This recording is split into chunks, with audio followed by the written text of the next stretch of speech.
Muy buenos días, chicos de cuarto. Les habla nuevamente el profesor César, esperando que hayan tenido unas muy descansadas vacaciones de fiestas patrias, ya, y que vuelvan con energía nuevamente para este último periodo del año. Como verán, les voy a hacer un tutorial que habla acerca del estilo de vida y de los avances culturales que tenía la cultura azteca en su momento.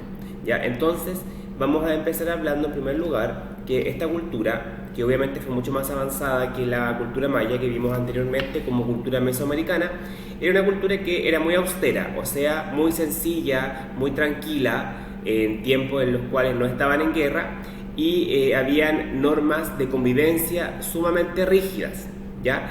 En primer lugar, estaban muy separados los grupos sociales, como ustedes ya lo vieron en la pirámide social. La nobleza estaba separado del pueblo, y dentro del pueblo habían diferentes actividades productivas, principalmente la agricultura, estaba también el comercio y la artesanía, ¿ya? También en cuanto a la educación eran sumamente estrictos, ya que los niños eran educados básicamente los primeros años de vida en su casa, como también lo dijimos en su momento. En el caso de las niñas, la madre se hacía cargo de su educación, y en el caso de los varones lo hacía el padre. Se les enseñaban obviamente cosas distintas, ¿ya? Tanto niños como niñas aprendían modales y tareas que estaban relacionadas íntimamente con el sexo o el género al cual pertenecían, ¿ya? Y cuando tenían 15 años de edad, estos niños debían asistir a una escuela ya regular o formal, donde teníamos la escuela que era de los nobles y la escuela que era del pueblo, ¿ya? A las niñas se les enseñaba obviamente labores del hogar y cómo ser una futura buena esposa, ¿ya? Y también actividades relacionadas con el comercio y con la agricultura un poco, ¿ya? Y en cambio a los niños se les enseñaba de acuerdo a su grupo social. A los que eran artesanos se les enseñaba su oficio de artesanos, los que iban a ser comerciantes su oficio de comerciantes, ¿ya? Sin embargo a todos, pero a los hombres me estoy refiriendo, se les enseñaba el rito de la guerra. O sea, el Estado azteca quería buenos guerreros en caso de que no estuviesen en paz. Bien, el ritual diario que tenían una típica familia azteca era, en primer lugar, antes de ir a trabajar, obviamente levantarse, ducharse, generalmente fuera de la casa, con duchas de agua fría muy temprano en la madrugada, y muchas veces alcanzaban a tener duchas de vapor.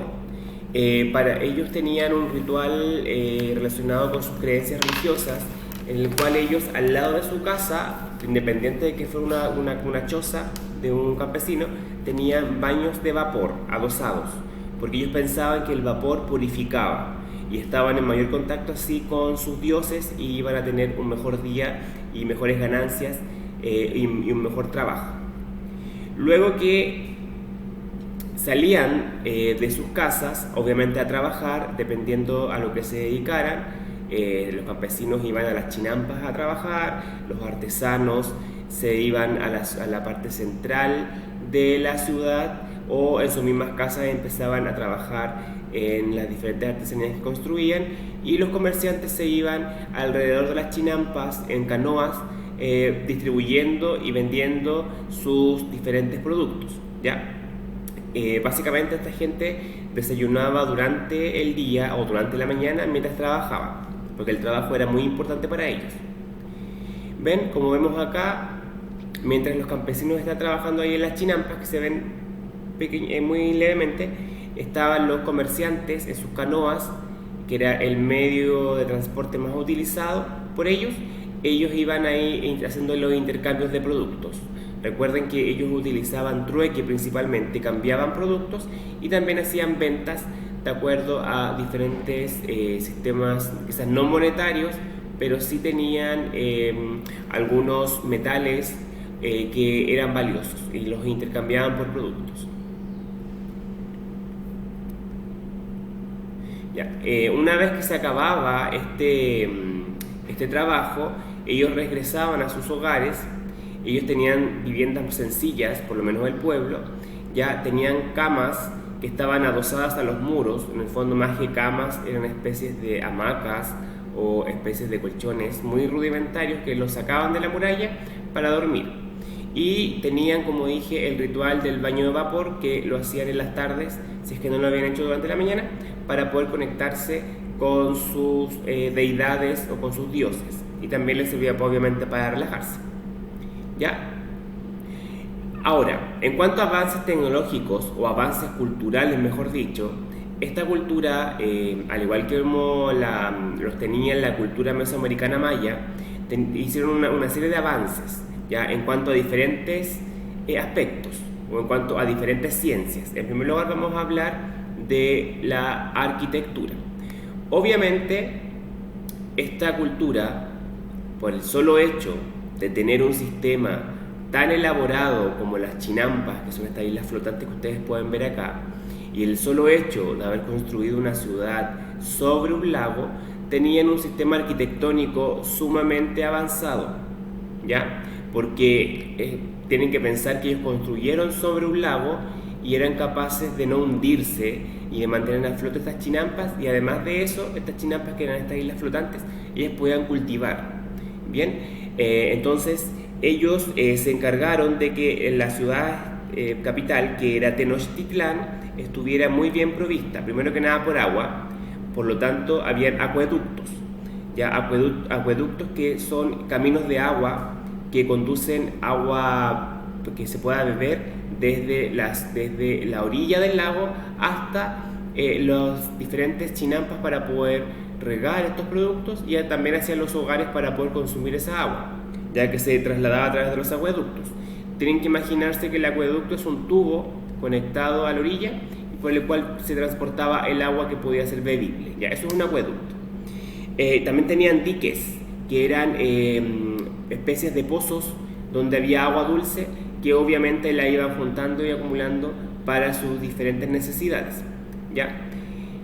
¿Qué más podemos decir en cuanto a la arquitectura? Bueno, obviamente ellos construyeron grandes pirámides también, como la que se ve acá en el centro, que eran los templos, que eran de piedra completamente, tenían grandes escalinatas, altos muros, ya, lo cual requirió obviamente mucho trabajo de muchos esclavos y también de muchos arquitectos e ingenieros que tenían que planificar y ver cómo poder construir una pirámide de forma correcta y que no se fuese a hundir y que no fuese a producir o a provocar, mejor dicho, que se destruyera frente a un ataque, sino que eran resistentes a todo eso. También ellos hicieron grandes avances